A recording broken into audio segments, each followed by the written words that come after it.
Apple cider vinegar. जब हम term ये यूज करते हैं तो दो चीजें हमारे माइंड में पॉप आउट होती हैं। पहला डिटॉक्स और दूसरा वेट लॉस। वेट लॉस के लिए एप्पल साइडर विनेगर और कॉफी दोनों ही आजकल बहुत ट्रेंड में है। हम कॉफी के ऊपर ऑलरेडी एक वीडियो बना चुके हैं। अगर आपने हमारा वो वाला वीडियो नहीं देखा है तो मैं डिस्क्रिप्शन में उसका लिंक दे दूंगी, आप जाके उसको चेक कर सकते हैं कि कॉफी आपके लिए कितनी यूजफुल है। आज हम बात करते हैं एप्पल साइडर विनेगर की।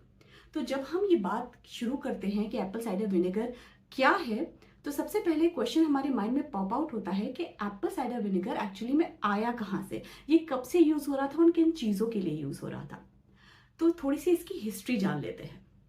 एप्पल साइडर विनेगर को एंशियंट टाइम से यूज किया जाता है। जब लोग फील्ड में काम करते थे, वहां से आके थक जाते थे, तो एनर्जी के लिए अपनी ब्रेड को एप्पल साइडर विनेगर में डिप करके खाते थे। एज एन एनर्जाइजिंग ड्रिंक वो यूज किया करते थे, उनको इंस्टेंट एनर्जी आ जाती थी।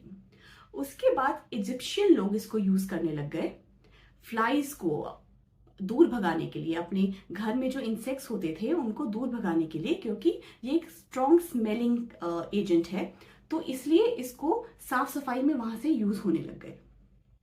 उसके बाद हिपोक्रेट्स जो फादर ऑफ मेडिसिन है, उन्होंने इसका मेडिसिनल यूज देखा कि ये मेडिसिनल यूज भी इसके बहुत सारे हैं, तो वहां से उन्होंने इसको मेडिसिन में यूज करना स्टार्ट करा। जब किसी को चोट लग जाती थी तब वो एप्पल साइडर विनेगर से उसके वुंड को क्लीन किया करते थे। किसी को कफ एंड कोल्ड हो जाता था तो विनेगर को हनी में मिक्स करके उसको दिया करते थे। इंडाइजेशन, खाने में दिक्कत होना, किसी को स्टमक से रिलेटेड इश्यू हो जाता था, इन्फेक्शन के लिए, फंगल इन्फेक्शन के लिए, स्किन डिजीजेस के लिए, बहुत सारी चीजों के लिए वो एप्पल साइडर विनेगर का यूज किया करते थे।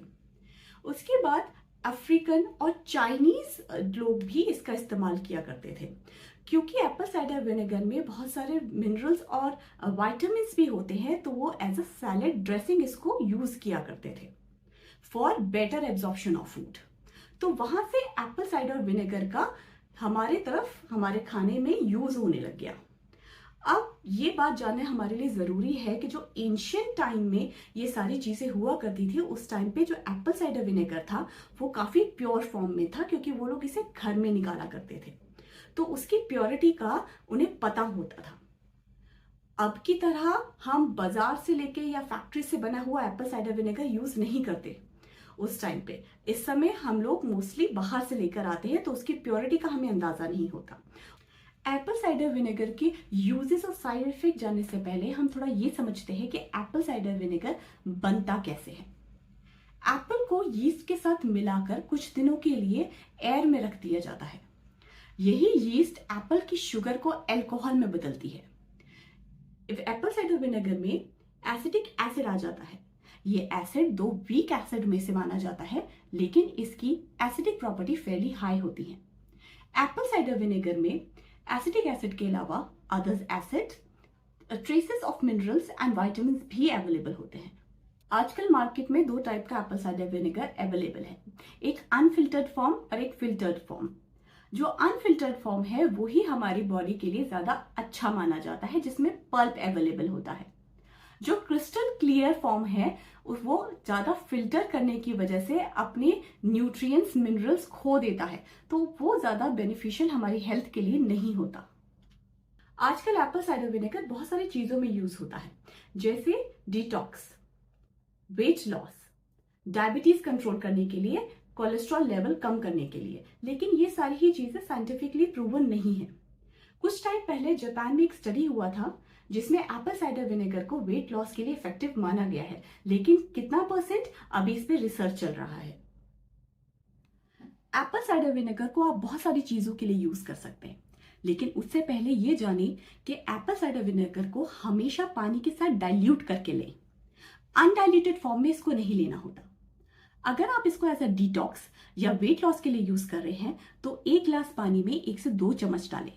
मैं आपको रिकमेंड करूंगी कि आप इसको रोज ना करके हफ्ते में 2 बार या हर ऑल्टरनेट डेज पे इसको लें। अगर आप अपने स्किन रिलेटेड इश्यूज के लिए इसको यूज करना चाहते हैं, तब भी आप इसको 1 गिलास पानी में 1 से 2 चम्मच डालें। उसके बाद अपने एक्ने पर लगाएं या as a skin toner use करें। अगर आप अपने स्कैल्प रिलेटेड इश्यूज के बारे में इसको यूज करना चाहते हैं तो आफ्टर वॉश इसको यूज करना है। एक बकेट पानी में आप 1 से 2 चम्मच डालें और आफ्टर वॉश इसको पानी को यूज करें। एप्पल साइडर विनेगर के साइड इफेक्ट्स आने से हम कैसे रोकें? सबसे पहले तो आप इसकी क्वांटिटी को लिमिट कीजिए। 1 या 2 स्पून ही आप इसको यूज कीजिए। इसको आप एज अ ड्रेसिंग यूज कर सकते हैं सैलेड्स में, या मैरिनेशन यूज कर सकते हैं अपनी चिकन को मैरिनेट करने के लिए। इसको हमेशा डाइल्यूटेड फॉर्म में लें। कोशिश कीजिए कि ये आपके टीथ के कांटेक्ट में ना आए। अगर ऐसा हो रहा है तो इसको लेने के थोड़ी देर बाद आप कुल्ला कर सकते हैं, इससे इसके इफेक्ट्स कम हो जाएंगे। अगर आपको डायबिटीज है, टाइप 1 या टाइप 2, दोनों ही कंडीशंस में एप्पल साइडर विनेगर को अपनी डाइट में इंक्लूड करने से पहले अपनी फिजिशियन की राय जरूर लें। अगर आपको गैस्ट्रोपैरासिस है, इस कंडीशन में भी आपको एप्पल साइडर विनेगर का यूज नहीं करना चाहिए।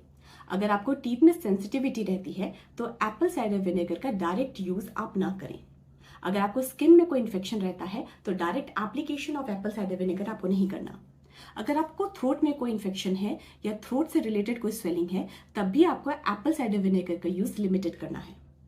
अगर आपकी पहले कोई दवाई चल रही है तो अपनी फिजिशियन की राय के बाद ही आप एप्पल साइडर विनेगर को अपनी डाइट में इंक्लूड करें। अगर आपकी बॉडी में पोटेशियम लेवल कम आया है आपके रिपोर्ट्स में, तब भी आप एप्पल साइडर विनेगर का यूज नहीं करें। अगर आपको बोन से रिलेटेड कोई इशू है, तब भी आप एप्पल साइडर विनेगर का यूज लिमिटेड करें। अगर आपको कोई एलर्जीज है स्पेशली विनेगर से रिलेटेड, तब आप एप्पल साइडर विनेगर का यूज बिल्कुल ना करें। एप्पल साइडर विनेगर यूज करने के बाद अगर आपको हेल्थ इश्यूज आ गए हैं तो कौन से मेडिसिन यूज कर सकते हैं? सबसे पहले एंटीक्रूड। आपने अभी अभी एप्पल साइडर विनेगर का यूज स्टार्ट किया है और उसके कुछ दिनों के बाद ही आपको सिम्टम्स आने शुरू हो गए हैं, तो एंटीक्रूड 1 mg की एक डोज लेंगे तो वो एप्पल साइडर विनेगर के साइड इफेक्ट्स को एंटीडोट कर देगी। अगर आप बहुत टाइम से एप्पल साइडर विनेगर का यूज कर रहे हैं और उसके बाद आपको सिम्टम्स आने शुरू हुए हैं, तो नक्सवामी का 1 mg आप यूज कर सकते हैं। अगर एप्पल साइडर विनेगर यूज करने के बाद आपको स्किन पे इश्यूज आ गए हैं, तो आप सल्फर 1 mg का यूज कर सकते हैं। ये सारी ही मेडिसिन आपको 1 mg में सिर्फ एक ही डोज लेनी है, इसका रिपीटेशन ना करें।